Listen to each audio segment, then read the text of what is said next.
Every good fantasy story needs.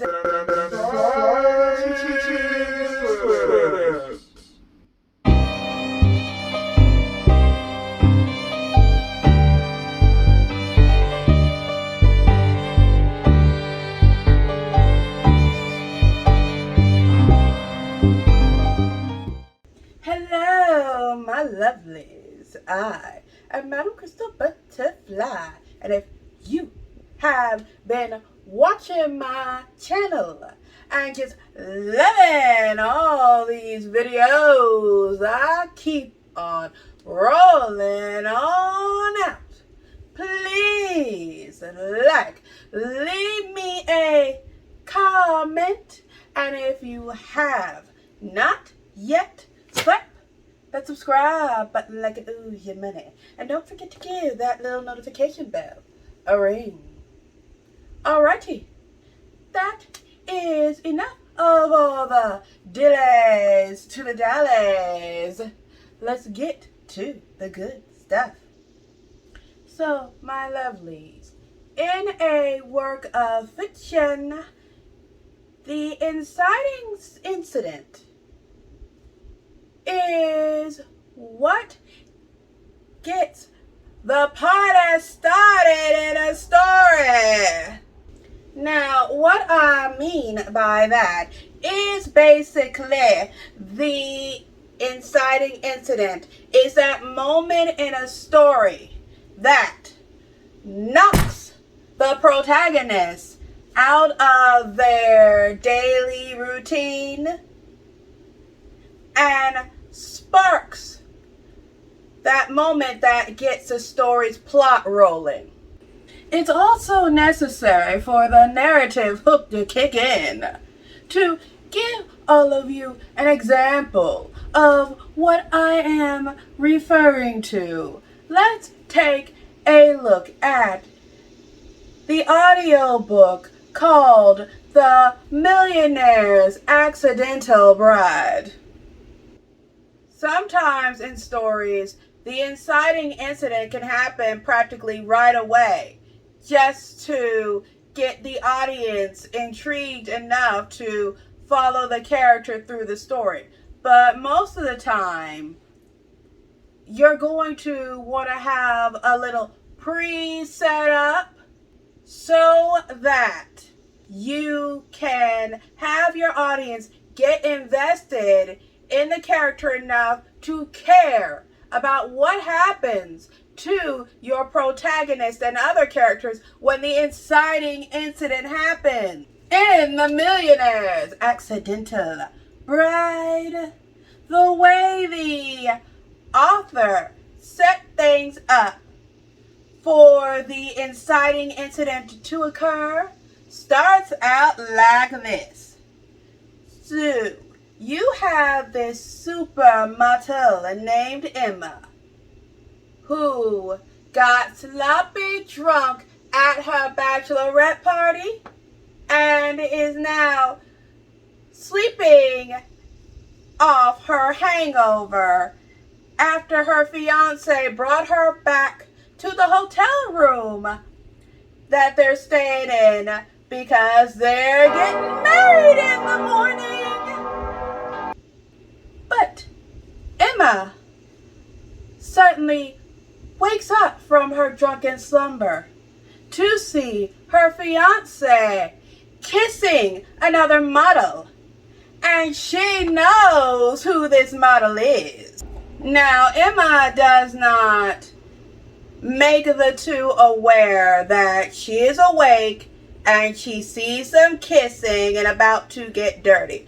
No, she pretends to be asleep throughout the entire time her fiance is in the room kissing this woman till the pair go into the bathroom to have sex. As she hears the two of them bumping uglies in the bathroom, she tells herself that this is a dream. This can't be true. This can't be real. And she forces her mind to accept that. By doing this, the author is showing that Emma has a particular mindset, possibly the same type of mindset many people who have difficulties getting out of a bad relationship have. And they're just letting you know, yes, this was very bad, but this has not prompted her to be pushed out of her comfort zone. So the inciting incident has not happened just yet.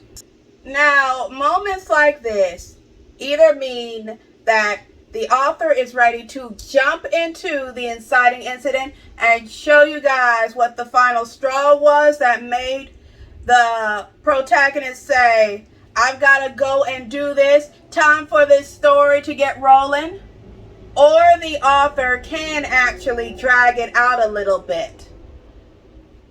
Even though there's nothing wrong with dragging out moments to get to the inciting incident a little bit before you finally christen the story to get started, you don't want to drag it out for too long, because the audience a lot of times will get bored waiting and waiting for the protagonist to finally do something about what happened in the setup. Okay, next scene. Emma is in her car driving to the courthouse so she and her cheating fiance can get married. And during this drive, Emma is acknowledging that if she marries this man, he's probably not going to make her happy. But at the same time, she's pushing herself to go through with the marriage as if it's necessary, and she's overreacting, and what she saw happen didn't happen. This moment is also good since it shows not only why the inciting incident still hasn't kicked off yet, but it gives us more of a visual into Emma's mindset while in this unhealthy relationship, so the audience can have a better idea of how Emma at this moment in time functions. So when she's finally tired enough to really start getting back at this guy, we have more of an idea of why it didn't start immediately. So, as I said, Emma's driving on her way to the courthouse. And when she gets to the courthouse, her fiance isn't there. He's with that other woman because she hurt herself.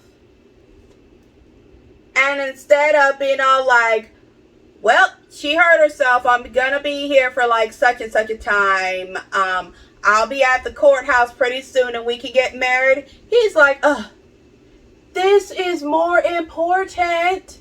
Let's just move the wedding to another day. It was not like we can't do it at any old time.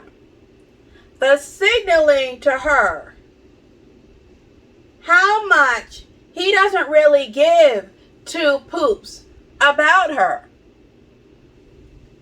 And that is the final trigger moment to get her to finally accept this man doesn't love her, and no amount of her telling herself to ignore his cheating is going to help her.